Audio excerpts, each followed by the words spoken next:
The Dingers podcast is on the air.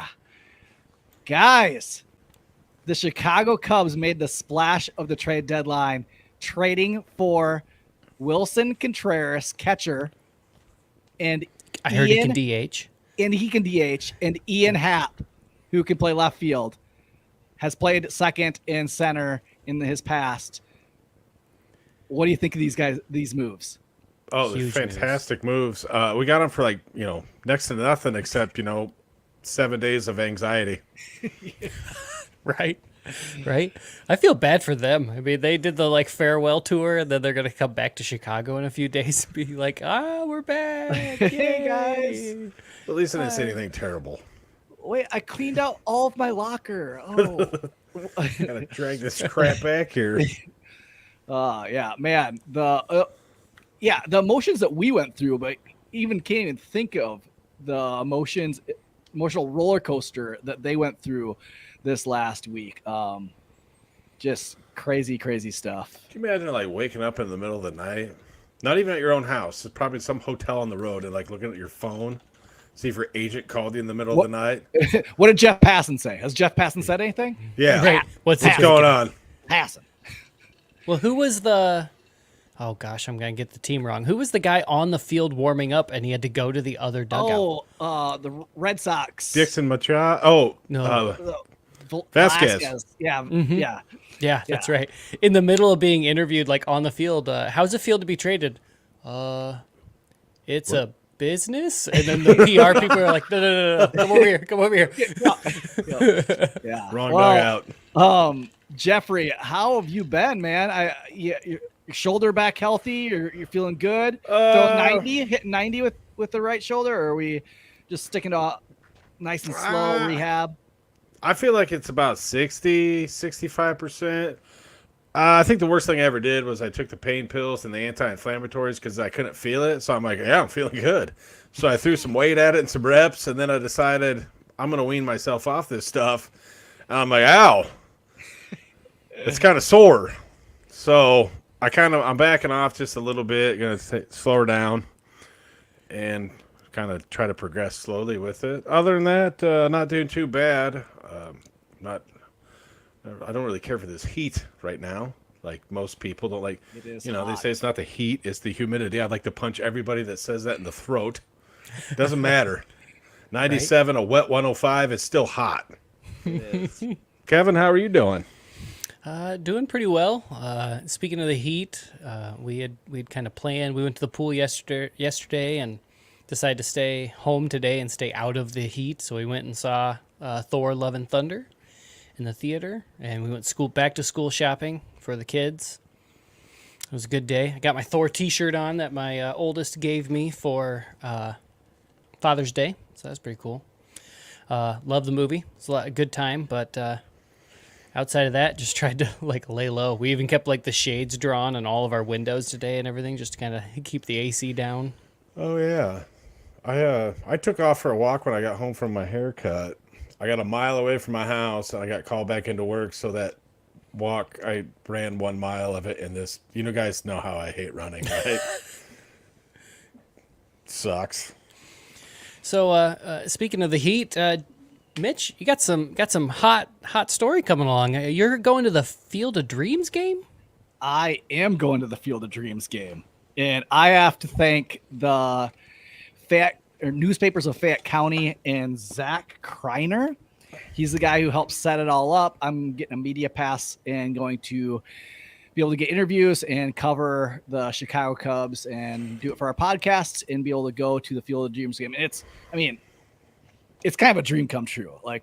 One, to be able to go to the Field of Dreams, being that we're from Iowa, and then our favorite team gets to play at the Field of Dreams. The only thing better is if we would have had a better team to provide on the Field of Dreams that would be able to play. Got a new catcher and outfield. We do have a new catcher and outfielder. So, there's that. But yeah, so I want to thank them, thank Zach, because couldn't be able to go without him. He's actually going to be going with me, so we're excited to be able to go together. And I want to thank Toppling Goliath Beer. They just have this new sour It's Berry Patch Fandango Sour that I just picked up. Nice. Go get yourself some Toppling Goliath beer. But we also have Jake here. Jake just joined us. Jake, how's it going? Oh, I'm glad you introduced me after the Toppling Goliath ad, because Mitch, we could all use a damn beer today. We I could. know Hap and Wilson especially, man. Right. I feel for them. I am so emotionally drained from today. Granted, I'm in the middle of wedding planning. We're 2 weeks out, and that's super stressful, but like that's contributing to it. But man, today just waiting and wait. Yeah, I have an off-brand This beer is so beer. good. It's not Toppling Goliath. I won't say what it is. It's an off-brand. I haven't been able to get my ass to the grocery store to pick It's up a white Toppling can that Goliath, says but- beer. Yeah, it's just beer. It's just Bucky Badger on a bottle here. It's Bucky branded beer, like everything in Wisconsin. That's some rat poison for that badger. Yeah. It's guys, I'm confused. I'm kind of happy in a way. I don't know, man. What a day. What a wild day. I would almost more wild than last year's trade deadline, because we knew what was coming last year. Like we knew, Especially when we had Rizzo go early, we knew Yes. it's like, okay, you know tomorrow what's going to bring. and because last year we knew like Bryant was dealt like right when the trade deadline hit, like right at 5:00.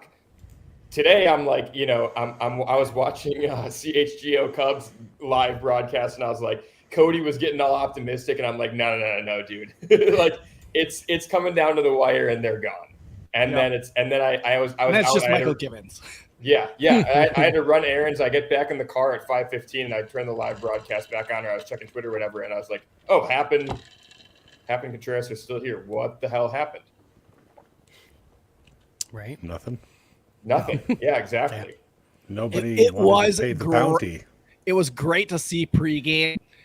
Just the relief on Contreras' face, man. He was big smiles, giving some hugs, and it wasn't like the sad hugs that we've watched for the last 2 weeks. It was like a joyful hug of like, hey, I know what I'm going to be doing for the next 3 months of my life. Yeah. You could just see a weight lifted off his shoulders, and probably a weight lifted off of the whole team's shoulders. Yeah. But yeah, man, it was kind of a crazy ride. And that's why I was like, I think I tweeted it out earlier this week. Like, it was coming full circle of last year. I think I just pushed all the trades down on how much they really meant to me watching Bryant and Rizzo and Baez play and how much they meant. And then when you're seeing no, this whole 2016 team is basically gone now, and it's just Contreras. And if he's gone, no, that was some great memories. I don't want to have to go through this. And kind of emotions started welling up, and then it didn't happen. And so you're like, I don't know what to do with this. I don't know what to do, how to handle this. So it's crazy. I don't know about you guys, but I'm probably going to get a good night's sleep in the first time in about a week. Yeah. Right. No nightmares waking up with Contreras traded to the St. Louis for some reason, or some other. Yeah, wacky I could crap. not fall asleep last night. I was anticipating a trade, and I was just I was up till 1:30, just could not fall asleep. For nothing. Just nothing. Nothing For happened nothing. overnight. No, I feel like nothing ever really happens overnight on Yeah. this, during the trade deadline. I can't remember in recent years. I'm sure I'm missing something, but I can't remember in recent years something happening while. That's why you have to give it up for Brett from Bleacher Nation, who does the Bleacher or the blogathon. Right. And you're like, dude, nothing. Just go to bed, man. Just take a little Right. nap. I was always told nothing good happens after midnight, Nope. but I always had thought to it was stay 2 up past a.m. I thought it midnight was to 2 see what that a.m. nothing good was. Yeah. I always heard it was after 2 a.m. myself. I don't know. Yeah. But I usually made the 4 a.m. for I'd call it a day. But the Cubs did make some trades along the way. They did trade Chris Martin to the Dodgers for Zach McKinstry.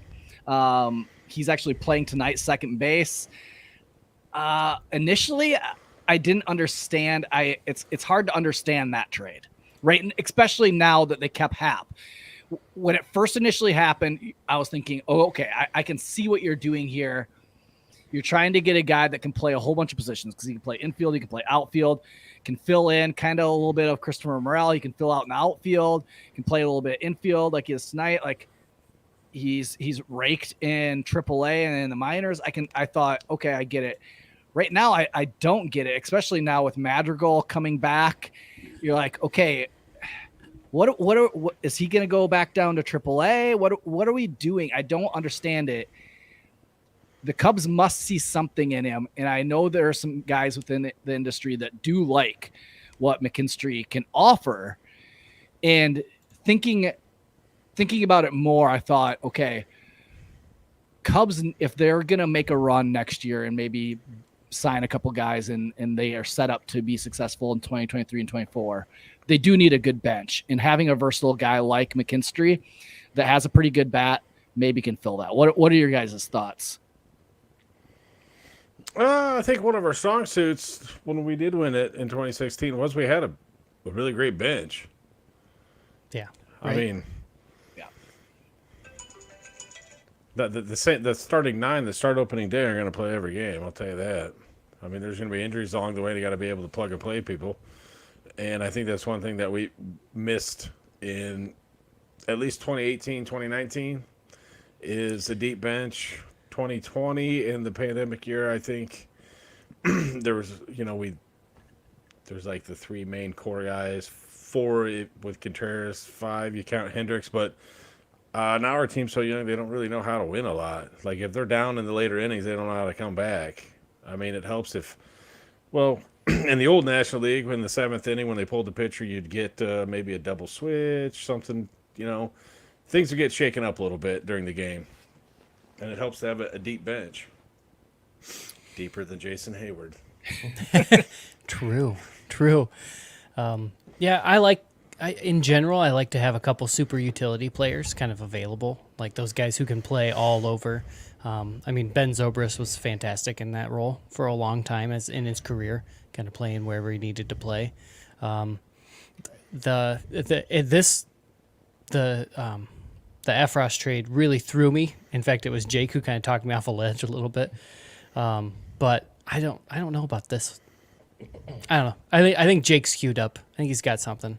Well, I'll quick start with the Efros trade since you went there, Yep. Kevin. Twitter was hysterical yesterday. Like that's why I put out those tweets with Wisniewski's stats like immediately. It's like, guys, no. It's fine. Like it's tough because Efros was a fan favorite. Yep. And a great story. We saw him on the compound a few times. So like, I think that kind of introduced him to fans as well. But this is a phenomenal trade. Like apparently I was listening to Jets press conference and there were a lot of suitors for Efros, which makes sense, right? Like he was called everyday Efros for a reason. He came in, he was consistent. You knew what you were getting out of him. He's 28 years old. He's a converted side armor. And to his credit, he's played really well. He doesn't have any splits issues. He's good against righties and lefties. But getting this 24-year-old AAA starter with great numbers that's been on the rise, like he's been talked about in prospect circles since this spring. Like I've listened to a lot of prospect podcasts, and he's been a guy that's been kind of on the radar in terms of like starters that could come up when the Yankees inevitably have rotation problems, which they called up JP Sears instead. But Wisniewski is a guy who probably could have been that 5th starter, a spot starter for the Yankees, and should be in the Cubs rotation by the end of the year this year. And Jed kind of teased that in his post deadline conference. So I'm very excited about that trade. Overall, the McKinstry trade and the whole thing, I don't mean to just kind of like break everything open, but if you can't tell, I've got a lot to say, and I've been saving it all for the podcast. Let's hear it. Get it out. Get it out, Jake. Unpack it. I am pissed, but not for the reason that Cubs fans probably think that I'm pissed. I am fine that Wilson and Happ are still here. I'm glad that Happ is still here. Mm-hmm. I think that they floated him out in trades just to see what they could get back. Obviously, he had peak value, and they weren't going to sell him unless the right deal was there, and that's how they should have approached it. Now, I have friends, I don't know if any of them are tuned in right now, but they were saying that Jed botched it. Maybe he did. I don't really think he did, because if he went out and he took less than what he wanted for Wilson, people would really be saying he botched it. Yep. And people would be really calling for Jed. If they're like, oh, all we got is blah, blah, blah, blah, blah, blah, blah for Wilson Contreras. Jed sucks. It's like, no. Either way, it was a damned if you do, damned if you don't. And for people to say like, oh, Jed fucked it up. No, I don't think he did, because think about how pissed people would be if he got back a can of beans from the Mets instead of Alvarez, which was not going to happen. We weren't going to get Alvarez. We weren't going to get Brett Beatty. I was not excited about Mark Vientos. I don't want a guy who's striking out 30% of the time in AAA. I don't care how hard he hits the ball. I don't want that. If you're striking out against AAA pitching, you're not ready for the major leagues yet. And yes, I understand that he's young, but the reports were even coming out. Brett wrote about it ad nauseum on Bleacher Nation, that the reports were coming out that the Mets did not want to trade Vientos. They were including Vientos with prospects like Beatty and Francisco Alvarez, their top two prospects, and saying that Vientos was untouchable. So if that's the case, and the Mets and Padres were probably the two front suitors, like main suitors for Contreras, as soon as the Soto deal was done, obviously that was off the board with the Padres. You weren't selling anything to, like, maybe you could have gotten something for Robertson from the Padres, but they also got Hader. So like they probably didn't really feel like they needed the bullpen arm. I just like this.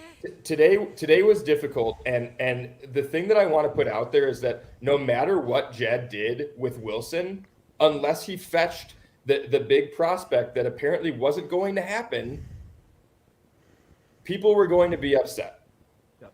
I would rather people be upset right now saying Jed botched it by not signing Wilson than as Jed said in the post deadline press conference. He said we weren't going to trade either of these guys just to trade them. Yep. And I think that's the right way to approach it. Yes. It shows that he didn't go for the discount rack with these guys. He kept them on the top shelf. He kept them at a high price. He wasn't just going to give them away, which that's how you needed to treat them. And the Mets must not have valued them as much as we valued them, which they are very valuable. They should get a big, huge return. So he did the right thing. And they came out and said, I'm pretty sure the Mets came out and said, or it was at least interpreted by their beat writers, that they didn't want to get fleeced by the Cubs in another PCA type trade. So they were playing it extra cautious. And I kind of don't blame them when you see the meteoric rise. Like, casual fans who don't listen to stuff about the minor leaguers know who PCA is now. PCA hit a leadoff home run tonight. I know, of course he did, right? But the reason why I said I'm pissed is because I saw an opportunity to create playing time for younger pieces to come up, and we didn't make that happen. So what I would have liked to see, and I'm sorry, Ian Mahan, if you're listening, Patrick Wisdom is great. He is not a future piece of this team. Patrick Wisdom should have been dealt. That's the kind of guy where you trade for who's the guy that we got for Peterson? I can't think of his name, Brett something, but Bell. Whatever. Oh my God, why can't I think of his name? He's from Mason City. Yeah, I know. Bruce Bell or Bryce Ball. Bryce Ball. You trade. Maybe it's Patrick on the Wisdom. briefcase of Samsonite. Yeah. You trade Patrick Wisdom and Frank Schwindel and Rafael Ortega for Bryce Ball type prospects. Guys who are kind of middling, but maybe you like one thing in their prospect in their profile, and you bring them into the system and see what they can do. It worked with Bryce Ball this season. He's had a great season. And you do that because Christopher Morel is a third baseman. By trade, Morel is a third baseman, and it shows in that cannon arm that he has. Then you don't have him playing up in center field. You open up center field for Narciso Crook, for the slew of outfielders we have at AAA that are ready to go. This hot take. Then There is this guy named Jackson Frazier too. That would be. He's been kind of scuffling from what I haven't looked at his numbers, but like regardless, like you have this logjam now. It's like, what are we going to DFA Frank and you're not going to DFA Wisdom. I know that, but like Frank should be DFA'd. Sorry, like great story last year, but he hasn't picked it up. He's 31 years old. He doesn't have a future with this team. Matt Mervis, forget it. Bring this guy up and see what he does. He's risen through the ranks all season. It's time to put him at first base in Wrigley and see what he can do. You need to figure out what these quantities are, what these guys that you have with, like, maybe they're quad A players, maybe they're dudes, maybe they're guys that can contribute to the major league roster next year. And they, by screwing up the deadline and not selling off the lesser pieces, they now have log jams, and it's going to be annoying to watch these guys scuffle through the last 60 games of the season. Done. Slow clap, everybody. Get it, Jake. You got Slow it. clap. That was amazing, Jake. Like, it just is. And I think that is kind of what people are missing because people like our friend Ian are tied to these guys like Wisdom and Schwindel because they gave us something exciting after we sold off the real guys last year. But like, it's done. Like I'm sorry. There's no place for them on this team. We have guys that need the tryout. They need the time. That is what this last 60 games stretch is for. And the fact that they missed the opportunity to sell those guys for literally anything rather than just DFAing them is a mistake. That's where they messed up. That is where Jed messed up if you're going to point something out. Like hot take 2.0 right It's here. messed up in the way that it really kind of makes the second half of the season as a throwaway. Because, like, the people that should be getting time to progress and see their development aren't going to get it. And so you're just throwing away the whole second half of the season with guys that aren't going to be Cubs in 2 years from now. Like Schwindel, Right, Wisdom, they're not going to be exactly. there. And so it's good because the guys that we did get are going to be there and are going to help us down the road. They're in the minor leagues. They're going to be there. But the current roster, I'm happy with the pieces that we got back. I think McKinstry's interesting, but the one thing that I saw about McKinstry today that's similar to Rivas, who Joey in the comments said when Rivas got sent down today, he thought that meant Mervis was going to come up. I did too, Joey. But the thing that I saw, I think Patrick Mooney pointed this out. Someone pointed it out today.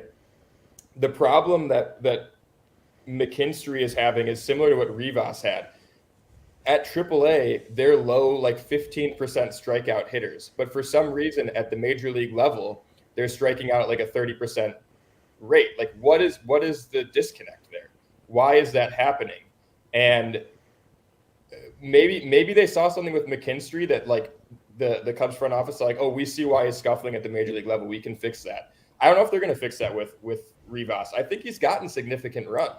But now the problem is, like, we have David Bodie, we've got Zach McKinstry, we've got Christopher Morel, we've got Nick Madrigal now. Those are four second basemen. What are we doing? It's called the log jam, Jake. Yeah. Well, that's why I said earlier, like, I understood it when they were going to, like, maybe move a Wisdom and move a Hap. Exactly. Like, I was like, okay, I get what they're doing. And then when that didn't happen, you're like, okay, what do we do? I don't quite see what you're doing, Jed. Like, maybe just the market wasn't there for them. I don't know. Yeah. I don't know what offers they were getting. And maybe they valued Wisdom higher and the other teams didn't. I don't know. Like, I feel like there's a team that needs a Wisdom in their lineup that has pop. Like, there's teams out there that need that. The White Sox need a power bat. The White Sox need an infusion of power. I mean, like any of the contending teams. Trade him to the Brewers. Dogs. I don't know what the Brewers are doing. They're giving away Hader. I don't. Yeah, the Brewers supposedly were interested in and Wisdom mashes at AmFam. Like, Yeah. I don't know, man. I mean, I don't mean to, like, take over the podcast, but obviously, like, I'm pretty, like, energized by this, and I feel like a lot of the time, like, after the podcast, we have these free flowing conversations. It's like, oh man, like, this was great, great stuff. Like, and so I kind of want to take it there. Like, I know we've got notes and I've skimmed over them, but I think we're going to hit everything anyway.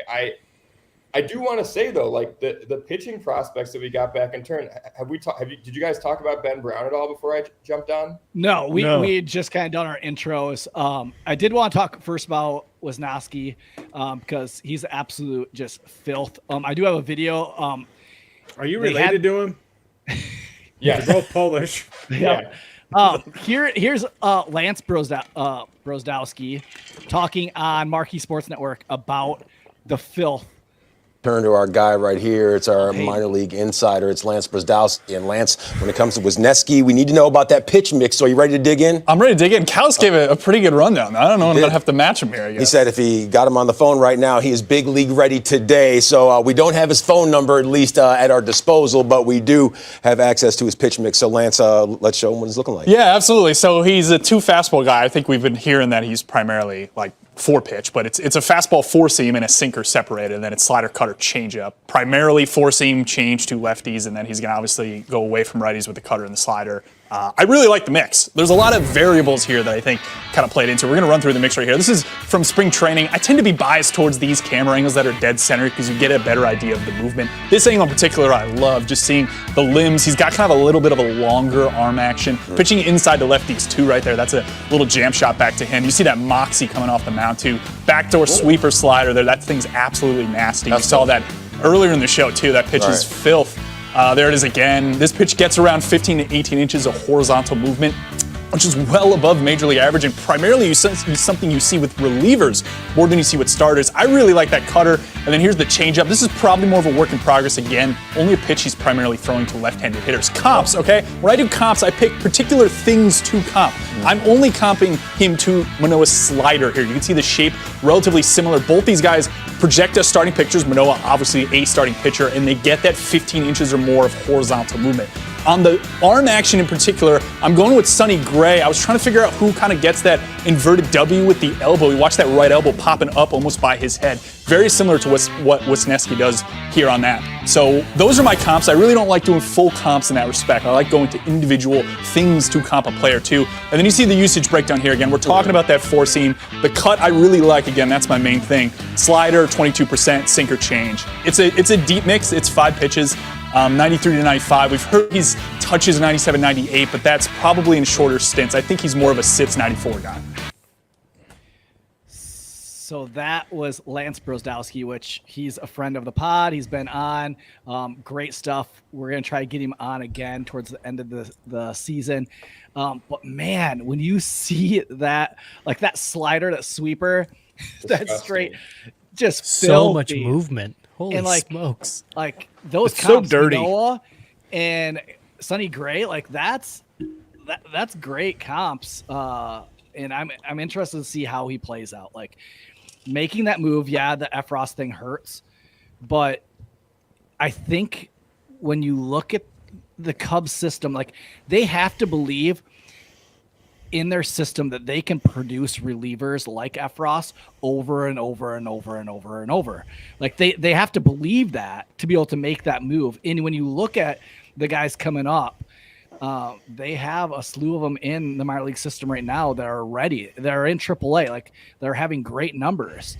And so I'm kind of excited to see where this goes. I want to see Hayden get some opportunities towards the end of the season. Like I want to see him with the Cubs. I want to see that slider and how it works. So he's one that I'm really, really excited about. But what were you gonna say, Kevin? I just want to see, I don't know, but it would be best against the Cardinals just because they're the Cardinals. But I want to see Stroman pitch one night and then Hayden pitch the next night and just watch all the strutting around the mound after a strikeout and stuff. I mean, that would be, I would love it. But yeah, let's get into Ben Brown because that one is an interesting one as well. That one we traded David Robertson. Was that the David Robertson one? Yes. Yes, From David the Robertson Phillies. to the Phillies. Mm-hmm. Some Phillies, I know Baseball America had him as the number 7 prospect in the Phillies organization. Some had him as the 5. I know one beat writer for the Phillies, or like he said, this is our number 1 pitching prospect. This is the guy that he was looking forward to the Phillies having in their system. Which they have Mick Abel, who's like, he's like renowned, like he's been nationally their top pitching prospect for a couple of years. So if this guy thought that he was better than Mick Abel, Cubs fans are in for a fun ride with him. So like I mean, Jake had some great tweets today about him. Like he's 6'6", 22 years old, has a 3.8 ERA and high A right now. Since May 21st in 53 innings, he has a 2.55 ERA. Just average batting average against him is 187. His K rate is 35%. His walk rate is 4%. Like just filthy numbers. And he has one like we throw around comps. Like I know I've heard Tyler Glasnow a little bit. Like he's pretty tall, big. Maybe he doesn't have quite the stuff that Tyler Glasnow has, but like he's a big, tall dude that gets a lot of strikeouts. That's pretty filthy stuff. Like I'm excited to see where he goes. What are you thinking, Jake? I know you had a whole bunch of tweets on him today. Yeah, I think the really intriguing thing for me was when I was looking to see where he ranked amongst all high A starters, two names appeared near him and like typically like in the top 20 of all starting pitchers in high A. And those are also Cubs farmhands, DJ Hers and Jordan Wicks. And to have those three guys spearheading, because I believe, so Brown had just been called up to AA, I believe. So I'm curious to see if they'll keep him in the AA assignment at Tennessee. But if you've got Brown, Hers, and Wicks in the AA rotation, that's going to be a really fun end of the season. Smokes. Well, I want to share this. Okay, so look at this. This is the Cubs projected like top prospect list right now. Here, I'll get this out of here. So look at this. So you have Brennan Davis, still number one prospect, but then when you plug in the guys who they picked up, Hayden Wesnowski in at 8, Ben Brown at 11. And you pair him with DJ Hers, who's the 10, and you have Jordan Wicks 7. Like this was not here a couple of years ago, where you have like pitcher, all in the top 15. Like, and you look even further of like when they're projected to make it to the major leagues, and that's where I kind of look at like who they currently have on the roster right now. And where do these guys land and when they're going to make their debut? And a lot of them are 2023, 2024. And so who do we currently have on the roster that will still be around? We have Horner. We have Seiya. We have Morel. Like those are the guys that we need to see playing time. We need to see more and more. We have Justin Steele. We have Keegan Thompson. We have those guys. Those are the guys that we need to be watching the rest of the season and keep watching their development. How are they developing? Is Christopher Morel still being able to make good contact and get on base and cause chaos on the base paths like Javi? Is he going to be able to improve in defense? Like hopefully he does get more playing time at third base. Like those are the things that we need to be watching for, hopefully, so that the second half of the season isn't a throwaway, that we're watching those things and those things progress. But like, this is a lot to look forward to. Like when you look at this, you can kind of see what Jed is doing. When you see a Pete Crow Armstrong, you see Christian Hernandez, I never know, like he might fly through the system. You don't know. Kevin Alcantara down in Myrtle Beach is absolutely tearing the cover off the ball. And then you have Caleb Killian. He got a little time in the show. He went back down to AAA. I think he hit 99 the other day. Yeah, it was something really high. Then you have Cam Sanders. I think he hit 99 the other day too on the radar and has been pitching filthy out of the bullpen since coming back from the development list. Like they moved him to the bullpen. Like maybe Cam Sanders is going to fill in the role of Efros here in the second half and do well. So like you kind of get the picture of where the Cubs are at, and it helps me a little bit understand the trade deadline and what happened. But Ben Brown, man, I'm excited to see what happens and where he lands and how his development as he goes through the minor league system. Very. I think it's really excited that just on that list you showed us there, Mitch, 3 out of the top 10 were at AAA already. And I mean, how long has it been since we've had a top 10 prospect sitting at AAA? You know, They're knocking at the door. They're Right. they're right there. Let him in. So yeah, and that's the problem that Jake brought up, which is what I Yeah. thought about too. Is like it's kind of a log jam, and Well, and, Could and, get- it seeps into the rotation too. I mean, we had this idea at the beginning of the season that Miley, Smiley were like those two were going to get traded, and obviously that's not the case. Neither of those two guys are still on the team. I'm glad.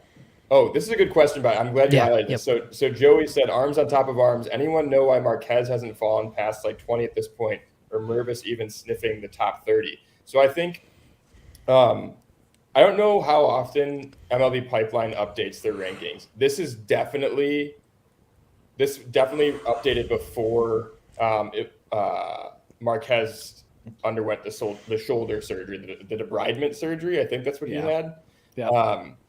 And then Mervis, I think, was an undrafted free agent, right? Didn't we get him like out of indie ball or something? Because he would have been in the 2020 draft, I think. And then we signed him in 2020, 2021 off season. And then last season was, I think, his first minor league season. And then this season, he's just taken off. I want to say that's the timeline, though. I could be wrong. So I don't know. And Mervis is also 24 already. And I think a lot of these projections, they're projecting on what talent they have and how they grade out. Yeah. That they grade out a plus 70, and if they get it all together, this is what type of prospect you have. Yeah. Not actual like here where they are currently right now. Right. Yeah. So I don't know. I mean, I don't know what Mervis. Let me even see if he's on Fangraphs. But I would love to see some Mervis. Yeah. But yeah, like Jeff, Oh, what are some interesting. things that you're going to be looking for this Cubs team, like the rest of the season? Like, why are you going to keep watching the Cubs the rest of the season? What are you going to be looking for? The guy I picked to hit a dinger is one. And then I honestly, Good answer. listen to you guys the first part of the season talking about you're ready to see who we have, like bring up some of these younger players. Like I really honestly wasn't on board with that at the beginning of the season, but I am now. Like you could take those corner infielders and put them somewhere else. I mean, park them next to Hayward. right? I was thinking the same thing about like Miley and Smiley, like oh, Smiley's hurt again. He's going to go to the Hayward list. And Miley never comes back. And like maybe Hendricks doesn't have to come back for some spot starts in September. He can just wait until next year. Like, To be honest Like, with get you, some of those young it'd be arms. great to see the younger players to give you a glimpse of Yep. And what's that's- next. And that's kind of what they did last year with Thompson and Steele, is they sent him down for a little bit and let him get some starts towards the end of the season. I would love to see Caleb Killian get a couple more starts at the very end of the season. Like, if he's doing well this next month in September, why not bring him up and get him some more starts in the show? Like, give him a taste. Like, I know what that led to. I know that led to Steele and Thompson's success this year. They knew they could get major league hitters out. It was tweaking a few things and figuring a little bit things out with themselves to really be successful. And you saw the improvement this year. So like, that's there is kind of now a log jam everywhere. There's a log jam in the infield. There's a log jam in the rotation.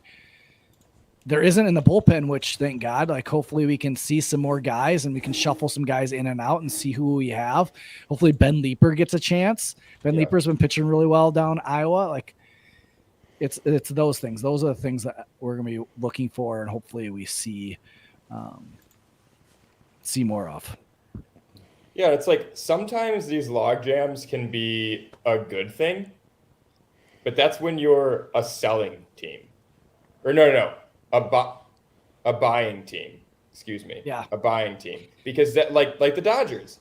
McKinstry was in an infield utility log jam with the Dodgers. They didn't have consistent at bats for him, so it made sense. Like, hey, he's a guy with a little bit of upside. Sell him. see what you can get. And they got a complimentary piece to their bullpen and Chris Martin. Or like Padres, who had a logjam and they tried to get rid of Hosmer. Hosmer said no. And so what they do, they got rid of Voit because they're like, well, we can't have so many first basemen because we just picked up Josh Bell and Soto. Like we got to get rid of some of these guys. Like it's a luxury, but they have a whole bunch of really good talent. And man, I am going to watch some Padres games the second half of the season.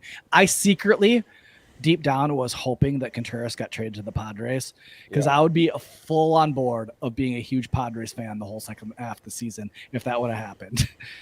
Yeah. Darvish and Contreras on the same team. Two guys we loved watching as Cubs. I should say love watching as Cubs because we still have Wilson. Mm-hmm. What was your? So I did a lot of talking, obviously, about like what I expected. What did you guys see? What are the swings and misses at the deadline for you guys? What were moves that you guys wanted to see that you didn't see? And then I do want to hear your thoughts on the Soto trade.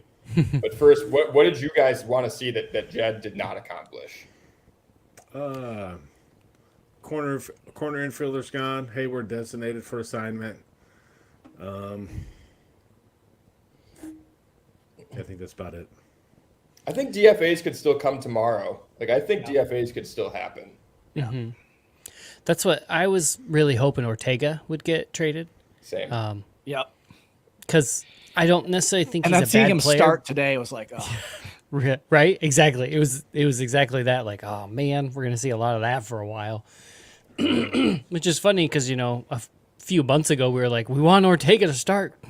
Get him in there, get Hayward out. But I think with Happ in one corner and Suzuki in the other corner, the only outfield starts are gonna come from center. Yeah, for me, I want to see Ortega gone. I want to see Wisdom.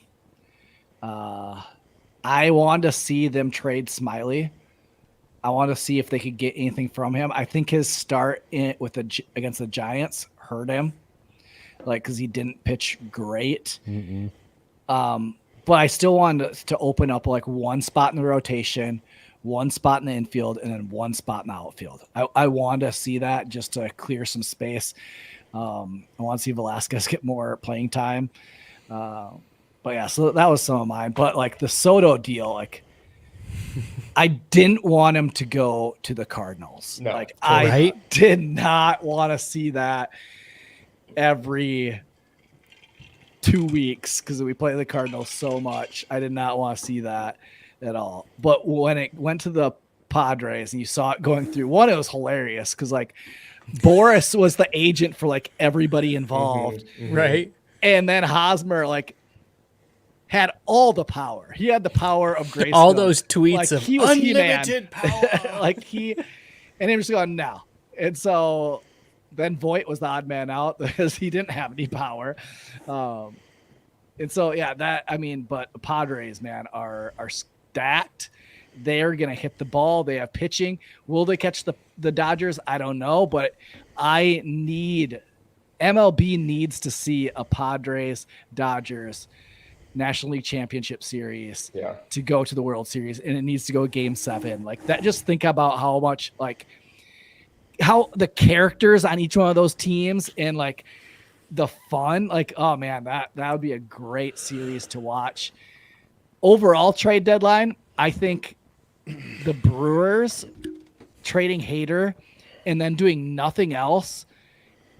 I think all the Brewers players are like, what are we doing here? Like without another move. Like if they would have done another move, I would have understood it. But like, I mean, we don't have to see Hader anymore in the Central, so that's good. Well, and I know you retweeted it to the Dingers account, and I talked about that in the video that I posted yesterday, in that the Hader deal is the kind of deal that the Cubs should have made in 17 to 21, when you've got a guy. So I think that the big difference is that like the Brewers, like replacing a bullpen arm, especially for the Brewers and their pitching infrastructure, is a little bit easier than replacing a position player's potential. Yeah. But like Devin Williams slots in perfectly. Like that's a seamless fit, and It'll help my fantasy team. Yeah, there you go. I saw a lot of that. Yeah, and they got a decent return. I think the return probably could have been better. But when you're the Brewers, it's different when you're the Brewers and when you're the Cubs. Yeah. When you're the Brewers, like you haven't won a World Series ever. Like this is your one chance. Like go for it. Like, and the Cubs, like they have a little bit more money to spend in the offseason. Like the Brewers are a little bit smarter, I feel like, but like it's like, come on, Brewers, like you're playing the long game, and hopefully like this will help us down the road to just keep on. Like I can't remember what the GMs that came out and said something yesterday or today that we want to keep having a seat at the table. And it's like, but you're the Brewers. Why don't you take a shot at the title like one time? Like that's your chance. Like that's what the Rays do all the time. They take one shot, like kind of go all in, and then they like chill for 2 years, and then they come back. But they do it like every 2 years. Yeah. So I don't know. Speaking of kind of, I don't know. For some reason, I was thinking about the Central. Did the Cardinals? Was the only thing they did add Quintana? They traded Harrison Bader. Yeah, they got Jordan Montgomery, which is a really good move too. That's right. I can't believe they got Montgomery straight up for Bader. Like that seems uneven. Maybe there's a piece that was in it. Like maybe I'm missing something, but like Montgomery is pretty solid. Yeah. I don't know how many years of control he has left. Maybe Bader has more control, and that was it. But that's kind of a weird move for the Yankees too. I guess they get their speedster. I don't know. Yeah. Their defensive replacement. The only thing good out of that trade is someone's going to shave Harrison Bader's head. Oh. Yeah, I was thinking that too. That's probably it, though. Like, they have so much power. They have so many guys. The Yankees don't really they need speed. They need, like, a Brett Gardner type guy. Well, I think what JD hit on was every outfield position, the corner outfielders have played excellent, and they have also hit well. They're lacking center field defense. So I think that was the Bader can go get him. Yeah, I think that was a big push to go get Bader, which he should run faster, seeing so he doesn't have to worry about his hair being in his face. True. Fair point. True. Yeah. Speaking of Juan Soto, so I think it's the Padres. Did they trade like, what was it, like 6 or 7 or 8 of their top 10 prospects this season? So I'm interested to see what happens in a couple years. Like, will they drop off, or do they have the infrastructure to build back in behind? I mean, they do have guys signed for pretty long contracts. Yeah. I mean, if they're able to extend Soto, I mean, they've got Soto, Tatis. Machado, and Tatis, on long contracts. Holy smokes. Cronenworth, I think, is still like in arbitration. But they got to be paid. Go ahead, Mitch. The thing you got to love with the Padres, though, is they're never afraid to make a move. They're never afraid. Fearless. Like, they are like, I mean, you got to love that a little bit. Like, they're willing to risk it all to win a championship. How much luxury tax are they paying? Oh, I think that's why they had to get rid of Hosmer or somebody or Voigt to get underneath it. But like, I remember last year, their GM said, if we don't win it or make it to the playoffs, heads are going to roll. And that's why their manager got fired and things like that's why probably all this happened this year. It's like, no, like, I ain't going to stand for it. Like, I wish I mean, as a fan base, you got to love that from your GM and owner. Like, nope, we're in it. The other angle that I thought about with it too is like, they are making the moves. So, like, I think San Diego is kind of considered a mid-market team, despite San Diego being like a big city. And the moves that they've made, I think, lay the groundwork to get young fans interested in the Padres. Like, they have an exciting team, and like this is kind of like, this could be seen as their, yes, Chicago and the Cubs are a big market, but like before Sammy Sosa, like, yeah, Mark Grace drew crowds, you know, obviously Jerome Sandberg Walton. and Dawson.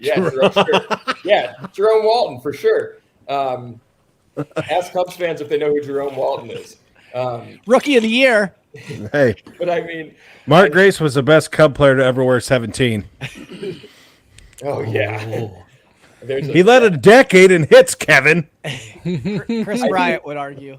Yeah. So I mean, my point being is like this is kind of their opportunity to grow a mid market into a larger market. San Diego's got the population, right? So like it's a baseball hotbed. Trevor Plouffe was talking about it today on not talking baseball, whatever the Chris Rose one is. Baseball today, baseball, whatever. Rose rotation. Rose rotation. No, the Rose rotation is a separate one. They've got all these damn podcasts. That's true. I don't know. That's true. But I think it's a great move. It's a great move for San Diego. I'm glad they did it. I'd rather see Soto there than in New York with either franchise. Obviously, rather there than St. Louis. And we don't need because the Cubs should be the Dodgers, as we say all the damn time. I don't need to see Soto going to the Dodgers, and it's like, oh God, the Dodgers did it again. What the Cubs should be doing. Yeah, I'm gonna cheer hard for the Padres to beat the Dodgers. Yeah, hard. Yes. Gosh, when they came out hot, in like 2020, I was like, hell yeah, let's go Pods, let's go Dads. Changing gears a little bit, I really hope that in one of the playoff games for the Mets, their catcher comes up in the lineup to bat, and somebody they pull up a little stat for could have been Wilson Contreras or something like that, and then they just get knocked out of the playoffs. Yep. That becomes a talking point while they're Who'd the Mets wind up getting? Jonathan Lucroy? I don't even. I mean, but that's the thing. They did make moves. I bet you, the Mets didn't make, I don't think, enough moves to really. But they also don't really need it. They are a pretty complete team, which is kind of weird because on paper it doesn't look like it. But I'm sorry, I cannot trust. I mean, they're talking about DeGrom coming back, and that I can't trust DeGrom to pitch. I don't trust him in the playoffs to pitch multiple games and be healthy. He gets hurt too much. I wouldn't want to trust that going in to the postseason. There he is. Ian Mahan in the comments. Jake, I am still upset with you saying the Guardians wanted Patrick Wisdom. Way to give me a mild heart attack today. In fairness, I tagged him in the tweet and I said, Ian, close your eyes. Don't read this. Ian, hey, I have a toppling guy with Berry Patch Fandango. It's stinking good. It's amazing. So you should go and get yourself one. But yeah, let's wrap this up because we're hitting almost an hour. But And I'm yawning. Yeah, it's getting time late. for bed. Time for bed. I have one more thing. Go for it. Christ. No. Quick answers. Ian picked it up. There we go. Ian, he picked up the toppling Goliath. Is Wilson extended? Yes or no? I think it opens the door that those discussions can happen the second half. And Yes or no? Yes or no? Is it happening? No. Yes, I'll be positive. Yes, it's happening. They're bringing him back. You're damn right it's happening. No, not happening. 7-year deal. Not happening. Hey, go to bed, Jake. No, Get out of here. I don't. I want it to happen, but I don't think it's going to happen. Well, that's all they're going to talk about for the rest of the season. It is. I think just to squash the narrative, go to the table, talk about it, say we talked about it, and then say we'll rediscuss it in free agency. That's it. I don't want to hear about it for the last 2 months. I don't want to hear about it every day. I don't. Next week we're going to try to have Brian Smith on from Bleacher Nation to talk a little bit more about the guys who we picked up in the trades. I'm going to be talking a little bit about the Field of Dreams game because I'm going to be able to go on Wednesday. Is the media day, and on Thursday is the game. I'll be at the game, enjoying all the festivities and being able to kind of maybe report and bring back something. Hopefully, you can get some interviews with different people. From there, I'm super jacked to be able to go to the Field of Dreams. Snag us all an ear of corn from left field with I will. That'd be great. I'll get you. Mm-hmm. I'll get you. Right. I'll pluck one of Kevin Costner's hairs. Is he going to be there again? I don't know. I hope so. The man's a national treasure. He is. I mean, John Dutton. That's all you gotta Right. say. Crash Davis. Crash Davis. So yeah, we'll be at the Field of Dreams game next week. Should be Lincoln super Sella. excited to be there. But yeah, that does it for episode 91 of the Dingers podcast. Again, Cubs making the huge splash of the trade deadline, trading for Wilson Contreras and Ian Happ. So thanks for joining us on episode 91 of the Dingers podcast. Good night, John boy.